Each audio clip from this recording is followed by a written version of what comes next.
Labdien, es esmu dr. Raimonds Miķjanskis, un šodien es jums pastāstīšu par pacientes pieredzi veicot endoskopisku mugurkaula diskektomijas operāciju.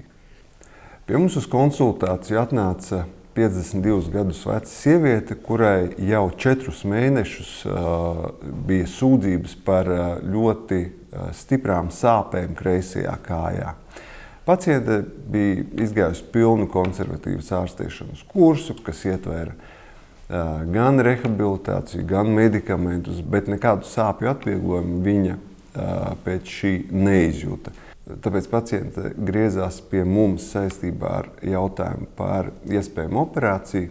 Mēs ar pacienti izrunājām 2 iespējamos operāciju veidus, kas ir mikrodiskektomija un endoskopiska diskektomija. Paciente nosvērās par labu veikt endoskopisku operāciju.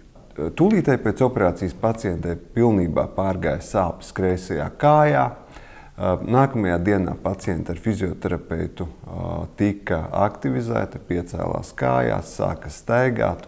Paciente atzīmē arī to, ka pēc operācijas viņai nav nepieciešamības lietot nekādus pretsāpju līdzekļus, jo viņai arī nesāp muguras jostas daļa. Šai pacientei pirms 15 gadiem tika veikta mikrodiskektomija citā līmenī jostas daļā, un paciente ļoti labi varēja salīdzināt, cik ļoti viņai sāpēja tolaik pēc iepriekš veiktās operācijas, un tagad pēc endoskopiskas operācijas, tad viņa uzsver, ka šo te muguras sāpju ziņā endoskopiska operācija noteikti ir pārāka par mikrodiskektomiju. Un